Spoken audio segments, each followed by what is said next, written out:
Salam, apa kabar Bapak Ibu, saudara-saudara sidang jemaat yang dikasihi oleh Tuhan.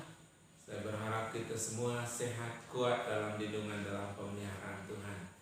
Kita bersyukur kita berjumpa lagi pagi hari ini untuk bersama-sama keluarga kita beribadah, memuji dan menyembah nama Tuhan. Kita rindu dikuatkan melalui kebenaran firman Tuhan pada pagi hari ini. Sebelumnya saya ingin mengajak kita berdoa. Mari kita berdoa. Bapa di surga, Bapa yang baik, Bapa yang mengasihi kami, Bapa yang kami sembah di dalam nama Yesus Kristus, kami sungguh bersyukur pagi hari ini. Terima kasih kebaikan dan kasih setiamu. Terima kasih waktu dan kesempatan untuk kami puji muliakan namamu. Kami akan belajar bersama-sama firman Tuhan pagi hari ini. Roh Kudus menolong kami semua untuk kami mengerti, agar kami melakukan firman-Mu dalam hidup kami hari demi hari. Ini doa kami berdoa bersyukur dalam nama Yesus. Amin. Firman Tuhan pagi hari ini terambil di dalam kitab Galatia pasal 6 ayat 1 sampai dengan ayat yang ke-10. Galatia pasal 6 ayat 1 sampai ayat yang ke-10. Demikian bunyi firman Tuhan. Saudara-saudara, kalaupun seorang kedapatan melakukan suatu pelanggaran, maka kamu yang rohani harus memimpin orang itu ke jalan yang benar dalam roh lemah lembut, sambil menjaga dirimu sendiri supaya kamu juga jangan kena pencobaan. Bertolong-tolonganlah menanggung bebanmu, demikianlah kamu memenuhi hukum Kristus. Sebab kalau seorang menyangka bahwa ia berarti, padahal ia sama sekali tidak berarti, ia menipu dirinya sendiri. Baiklah, tiap-tiap orang menguji pekerjaannya sendiri, maka ia boleh bermegah melihat keadaannya sendiri dan bukan melihat keadaan orang lain. Sebab tiap-tiap orang akan memikul tanggungannya sendiri. Dan baiklah dia yang menerima pengajaran dalam firman, membagi segala sesuatu yang ada padanya dengan orang yang memberikan pengajaran itu.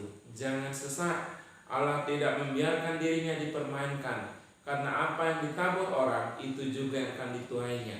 Sebab barang siapa menabur dalam dagingnya, ia akan menuai kebinasaan dari dagingnya. Tetapi barang siapa menabur dalam roh, ia akan menuai hidup yang kekal dari roh itu. Janganlah kita jemu berbuat baik, karena apabila sudah datang waktunya, kita akan menuai jika kita tidak menjadi lemah. Karena itu selama masih ada kesempatan bagi kita, marilah kita berbuat baik kepada semua orang, tetapi terutama kepada kawan-kawan kita seiman. Firman Tuhan pagi hari ini berbicara tentang gaya hidup bertolong-tolongan. Gaya hidup bertolong-tolongan. Allah menghendaki kita saling terkait satu dengan yang lain untuk memberikan pertumbuhan kepada setiap pribadi lepas pribadi. Bagaimanakah caranya agar kita bisa saling terkait dan menciptakan gaya hidup bertolong-tolongan di antara kita sebagai orang-orang percaya? Yang pertama adalah memiliki kerendahan hati. Ayat keempat mengatakan kepada kita, baiklah tiap-tiap orang menguji pekerjaannya sendiri, maka ia boleh bermegah melihat keadaannya sendiri dan bukan melihat keadaan orang lain. Yang pertama adalah memiliki kerendahan hati. Kerjasama hanya akan terjadi apabila kita tidak membanding-bandingkan apa yang kita lakukan dengan apa yang sudah dilakukan oleh orang lain. Ini sangat penting sekali sebagai orang percaya untuk kita memperhatikannya. Sebab akibatnya adalah kesombongan kalau kita merasa melakukan lebih dari orang lain. Dan kita akan iri hati kalau orang lain melakukan yang lebih dari apa yang kita sudah lakukan. Nah, untuk kita bisa menciptakan gaya hidup yang bertolong-tolongan adalah satu sama lain kita harus memiliki kerendahan hati. Karena satu sama lain kita saling ketergantungan, saling keterkaitan, tidak bisa terpisahkan. Oleh sebab itu, belajar kita memiliki kerendahan hati. Apapun yang orang lain lakukan, entahkah lebih, kita tidak usah iri hati, ya. Kita tidak usah merasa tidak enak tetapi kita harus bersyukur. Orang lain bisa melakukan, kita pun bisa melakukan. Belajar untuk memiliki kerendahan hati satu sama lain di dalam kehidupan kita sebagai anak-anak Tuhan, supaya gaya hidup bertolong-tolongan yang sekarang sedang didengung-dengungkan oleh pemerintah adalah gaya hidup bergotong royong. Di tengah-tengah pandemi COVID-19 ini dibutuhkan gaya hidup bertolong-tolongan, gaya hidup bergotong royong. Semua merendahkan hati satu sama lain, sehingga apa yang kita beri, apa yang kita bagikan kepada sesama akan mendatangkan berkat bagi kita juga, bagi sesama juga akan merasakan berkat. Kalau kita satu sama lain tidak ada iri hati, tidak ada kesombongan dan sebagainya. Jadi lebih baik kita mengejar target yang Allah berikan dalam kehidupan kita dan berusaha untuk mencapainya bersama-sama dengan orang lain. Dibutuhkan kerendahan hati untuk kita bisa menciptakan gaya hidup bertolong-tolongan, gaya hidup bergotong royong di tengah-tengah masa sukar sulit yang kita alami saat ini. Firman Tuhan berkata, sebab tiap-tiap orang akan memikul tanggungannya sendiri. Mari kita bertolong-tolongan, mari kita bergotong royong di tengah-tengah masa sukar dan sulit seperti ini. Jangan kita mementingkan diri kita sendiri, jangan kita egois, tetapi melihat di sekitar kita, melihat sesama kita. Mari kita memiliki sifat kerendahan hati untuk kita bisa menciptakan gaya hidup bertolong-tolongan, gaya hidup bergotong royong antara sesama kita. Nah, itu yang pertama. Yang kedua, bagaimanakah caranya agar kita bisa saling terkait dan menciptakan gaya hidup bertolong-tolongan, gaya hidup bergotong royong di antara kita sebagai orang-orang yang percaya. Dalam ayat yang kedua dikatakan, bertolong-tolonganlah menanggung bebanmu, demikianlah kamu memenuhi hukum Kristus. Yang kedua adalah memiliki kepedulian terhadap orang lain. Mari kita menciptakan gaya hidup bertolong-tolongan, gaya hidup bergotong royong dengan memiliki kepedulian terhadap orang lain. Kita hidup dalam hukum Kristus, dan hukum itu adalah tolong-menolong, yaitu peduli terhadap kebutuhan orang lain. Dan bukti nyata kita mau bekerja sama dengan orang lain adalah kita juga menempatkan diri kita menjadi alat di tangan Tuhan untuk menolong orang lain yang tergelincir ke dalam dosa. Kembali mereka ke jalan yang benar. Dalam ayat 1, saudara-saudara, kalaupun seorang kedapatan melakukan suatu pelanggaran, maka kamu yang rohani harus memimpin orang itu ke jalan yang benar dalam roh lemah lembut, sambil menjaga dirimu sendiri supaya kamu juga jangan kena pencobaan. Konteks firman Tuhan ini berbicara apabila ada di antara saudara-saudara kita yang jatuh ke dalam dosa, ya, kita sebagai orang yang rohani wajib untuk memiliki kepedulian terhadap mereka, menuntun mereka, mengajak mereka, membawa mereka kembali kepada Kristus, membawa mereka kembali kepada jalan yang benar. Jangan sudah melihat saudara kita jatuh, kita membiarkannya, kita cuek, kita tidak mau peduli, kita tidak mau care terhadapnya. Tetapi sebagai orang yang percaya, sebagai saudara-saudara seiman, kita harus peduli kepada mereka. Perhatikan mereka, layani mereka, tolong mereka, bantu mereka, teguhkan kembali, kuatkan iman kembali mereka, motivasi mereka, dorong mereka untuk kembali kepada jalan yang benar. Tidak ada keegoisan di antara kita sebagai orang yang percaya.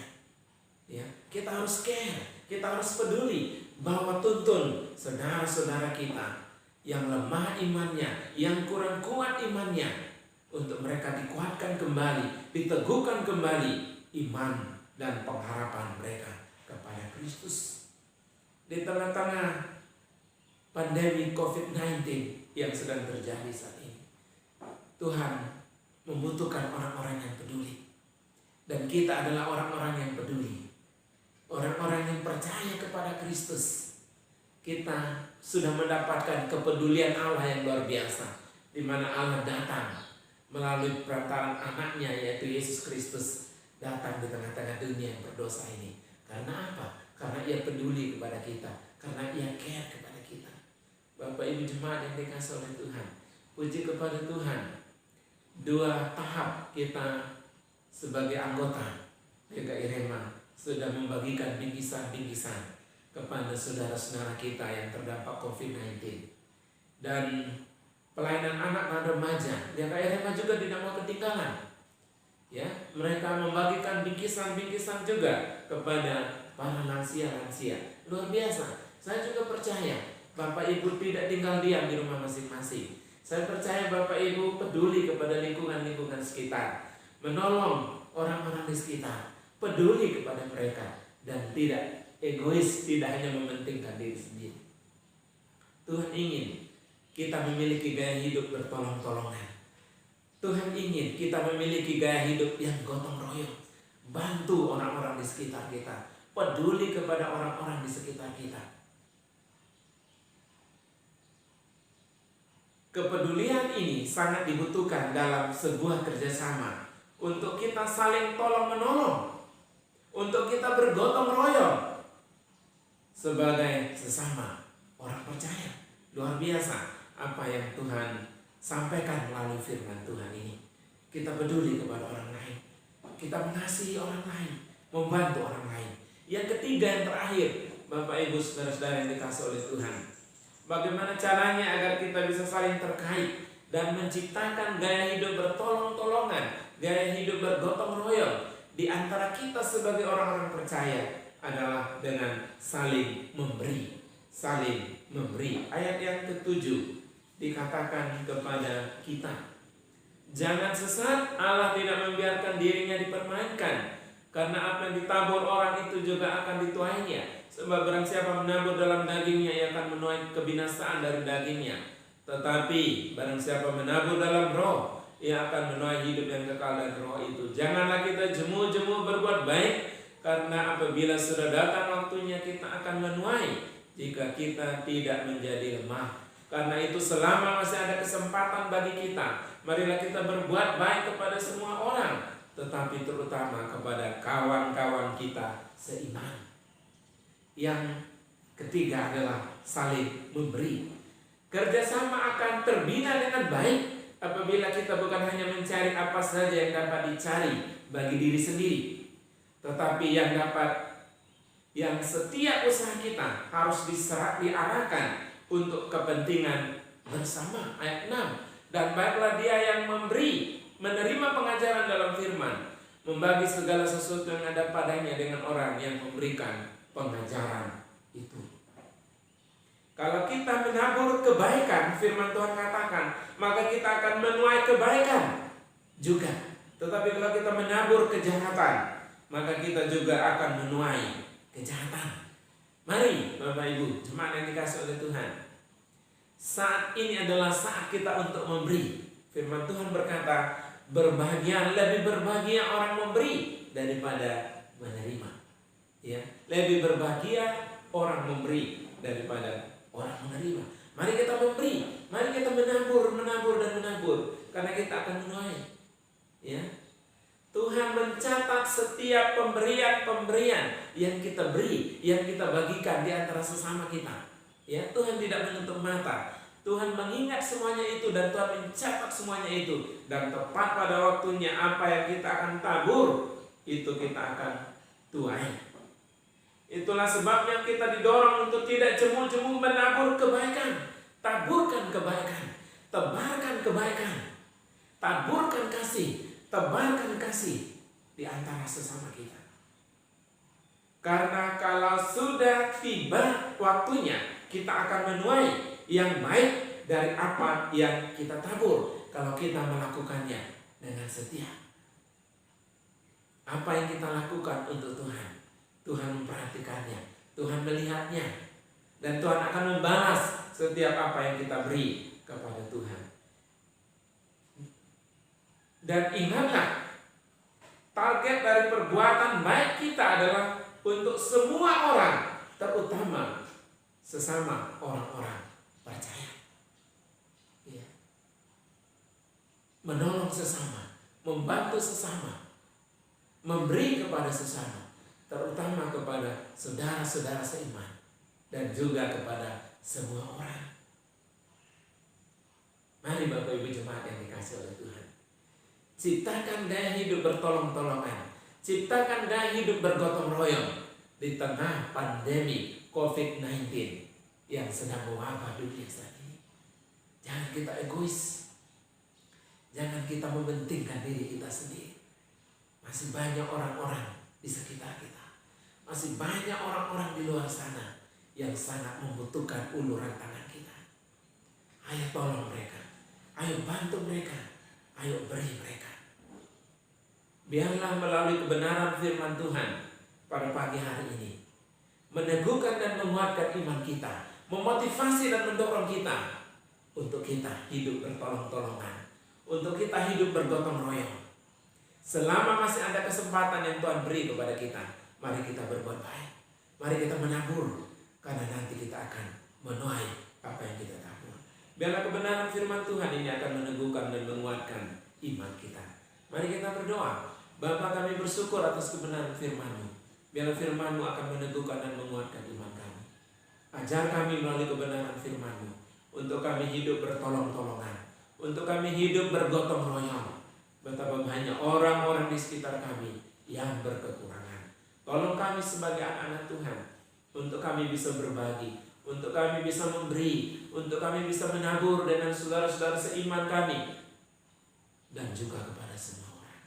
Ini doa kami. Teguhkan, kuatkan kebenaran firman-Mu. Dalam nama Yesus kami berdoa dan bersyukur. Amin.